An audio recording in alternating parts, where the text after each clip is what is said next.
In this video, I want to show you how to set up and evaluate flow nets in a vertical plane. We see an example here in the upper left-hand corner. This is a flow net where we have recharge coming in at 0.05 feet per day and hydraulic conductivity of 1 feet per day. And the head is held right here at this point. And you can see this is the water table, it's sloping up. These are the flow lines. They converge to this constant head point, and then these are the equipotentials. This setup was done for a vertical anisotropy ratio of 1.0. That means that the vertical hydraulic conductivity and the horizontal hydraulic conductivity are equal. In many cases, aquifers consist of layered material, particularly layered sediments, and the layering can be represented best by setting up the material as anisotropic rather than specifying individual layers. This would be particularly true for small-scale layering.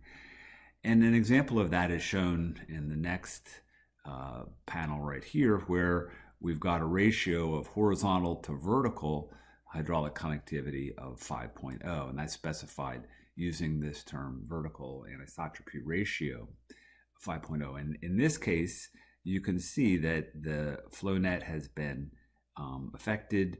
The equipotentials and the flow lines no longer cross at 90 degrees as they do up here. And it looks like the whole system has been flattened a bit. You can see these equipotentials have been flattened out like this, and that's because the vertical hydraulic conductivity is less than the horizontal hydraulic conductivity. And we can also take a look at the situation where the reverse is true, where the vertical hydraulic conductivity is greater than the horizontal. In this case, we'd use a vertical anisotropy of 0.5, and we can see here that this affects the flow lines and the equipotentials. They also no longer are perpendicular to each other. This is a result of the system being made anisotropic. Okay, so in order to proceed, we need to be able to set up the flow net, but we also need to be able to set up these anisotropy factors. So let's just take a quick look at how this is done. So ModFlow, the problems that we'll be looking at are three-dimensional. And the way that ModFlow sets up the anisotropy is it considers that the grid directions are the principal directions of the hydraulic conductivity. So we need to specify three values, the hydraulic conductivity along each one of the grid directions. And we'll do that. There are a couple of options for doing that. We need to have horizontal hydraulic conductivity in this direction, in that direction, and then also vertical hydraulic conductivity. So sometimes we think of these horizontal planes, or sometimes we think of this coordinate as x, y, z. In ModFlow, the grid is going to be referred to as in columns, rows, and layers. So KH or KV, the vertical hydraulic conductivity, is the conductivity perpendicular to the layers, and K column and K row are the conductivities within each layer, parallel to the columns and parallel to the rows. Now there's a term called HANI, which is the ratio of the hydraulic conductivity in the columns to the hydraulic conductivity in the rows. So we'll need to specify that in all cases. How we specify the vertical and horizontal hydraulic conductivities is a little bit different, or can be different. And the thing that we need to do is recognize that it's the layer property flow package where the way that the anisotropy is set up is specified. And there are going to be two options. One is that we specify the anisotropy factor, the anisotropy ratio, KH to KV. Another way to do it is to specify KV.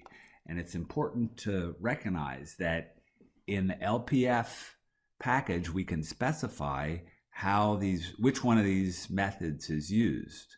But once we specify it, we have to use that method in the coverage. If we use a different method, then it won't work right. It won't give us the hydraulic conductivities that we're expecting. Okay, so let's take a look and see how this is done. So I set up the grid for this problem using the grid frame. And let's take a look at the properties. We've got an origin at 0, 0, 0. The dimension is 500 feet in the X direction. In the Y direction, it's just a nominal dimension of 10 feet. And in the Z direction, it's 200 feet. So hit OK, and then I map this. And when I set the grid up, I used 500, well, I used 250 in the X dimension. I made only one grid block in the Y direction, and in the Z direction, I made 100. So in the XZ plane, that'll be the main cross section. The cells will be 2 feet on a side. So there's the plan view, and there's what it looks like in cross section, and this is what it looks like in perspective.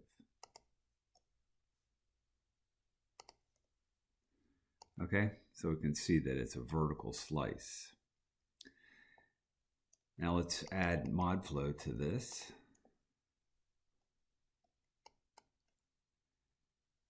And let's go and check the LPF. So this is the LPF package. And we'll go and take a look at the properties. And this is where the hydraulic conductivities are specified. So the default is to specify the anisotropy factors. That'll be the horizontal hydraulic conductivity and then the two ratios. So when I set up my coverage here for the hydraulic conductivity, I've got the attributes are going to be the horizontal hydraulic conductivity, so I was experimenting around with this, and this is not the way. If you do this, this won't work. Actually, while we're here, let's just try this. So this is the horizontal K, the vertical K, and the horizontal anisotropy. And see, I have vertical K of 0.7. So that's different than what's specified for the LPF. Let's go ahead and map that to mod flow. And then we can check over here the vertical under LPF. Let's just check the horizontal conductivity. And look at the properties. So those are all 1, that's right. But when we specify vertical, it's 3. Remember we said it should be 0.7. Well, the reason for that is that 3 is the default, and I set I set up my coverage to give a value of vertical conductivity instead of the ratio, and so it just simply didn't do anything. And here's the problem. I had horizontal K, vertical K, and horizontal anisotropy. So I want to unclick that and click vertical anisotropy. Okay, so, and that's because that's what was specified in the LPF. Now when I go to attribute table, there's vertical anisotropy, and let's make it, the vertical anisotropy, let's make it 10. Well, actually, let's make it 1 for now. That'll give us perfectly isotropic. And we'll go and map it. And we're going to go back here and check it, just like we did before. And we see now that worked. Okay, we now have this vertical anisotropy of 1, whereas before we were just getting the default. Okay, so it's important to have your coverages matched up with what's specified in the LPF. Okay, so I have a stream here. That's the boundary condition over on the right side, and that's set up to be ahead of 100, I think. Let's just check. Yeah, it's 100. So that'll be halfway up the vertical coordinate, and the recharge, distributed recharge, the magnitude is 0.04. Okay, so let's go ahead and run this.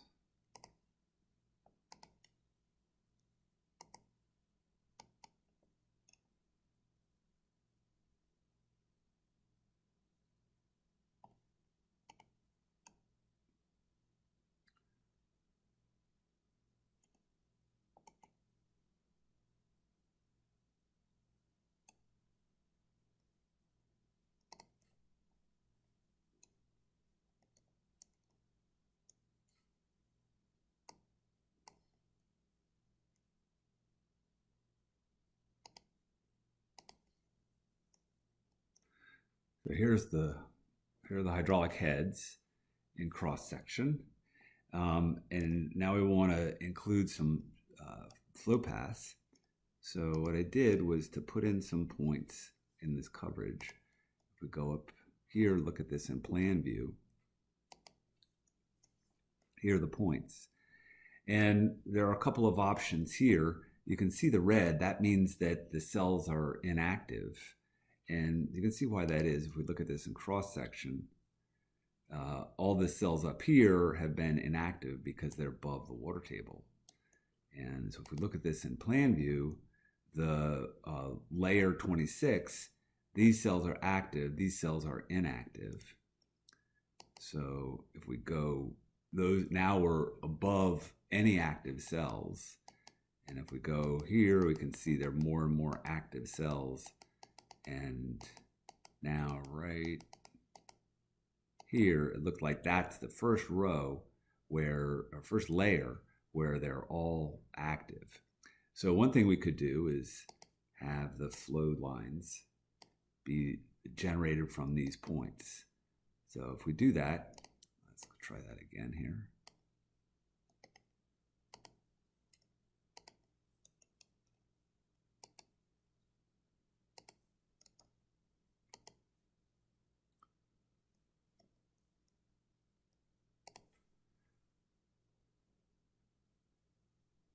Okay, so this is what we get. The flow lines, flow paths here come up, and they're starting all at the same layer.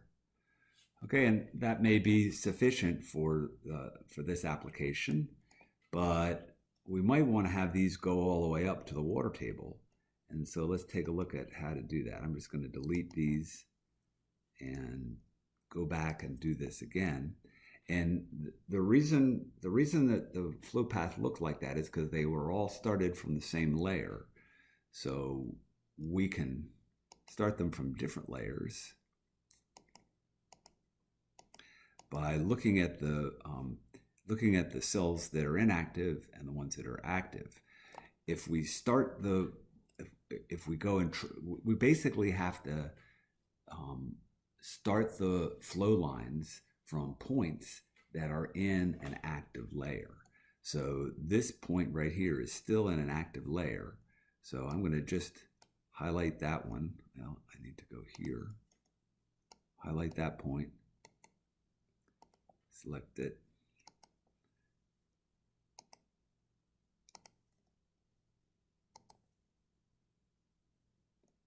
And then I'm going to go change the layer. See, that point now is in an inactive layer, but now it's an active layer. So I can go and generate this point.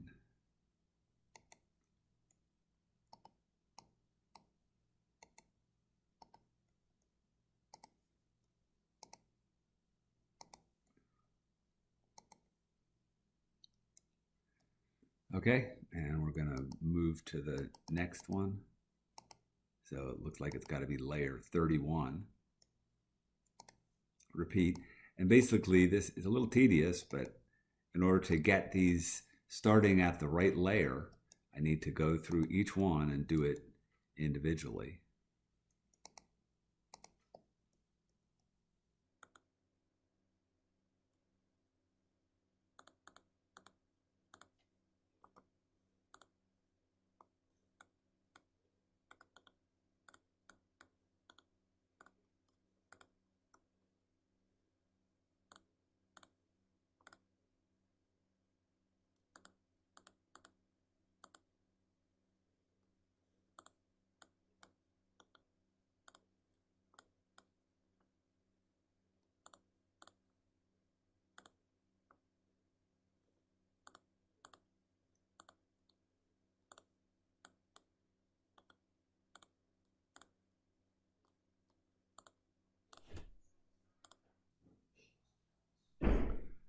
Okay, so if we take a look at that in cross-section, I think we'll see that now the flow lines are starting here at the water table.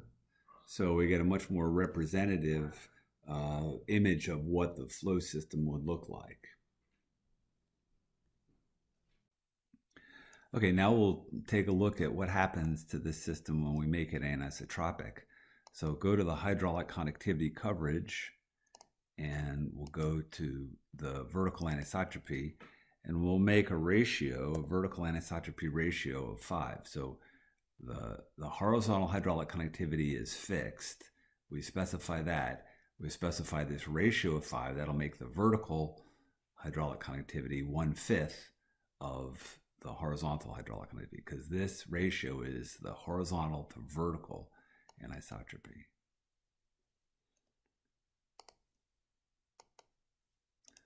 So we map it, and we can check it here. So there it is, 5, that's good. And then we'll rerun it.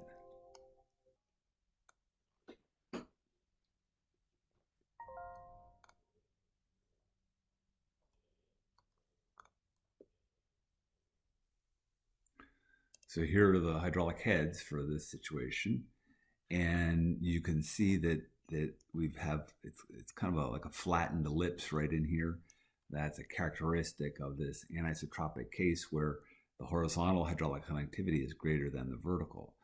You can also do the flow paths, and we need to go and revise the system or redraw these.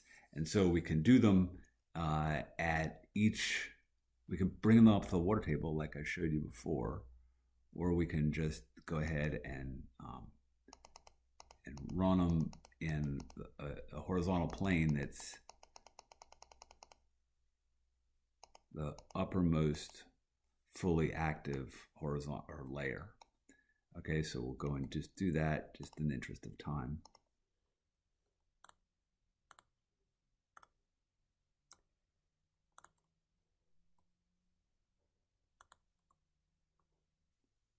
So here's the flow net for this anisotropic case, and you can see the equipotentials and the flow lines don't cross at 90 degrees anymore.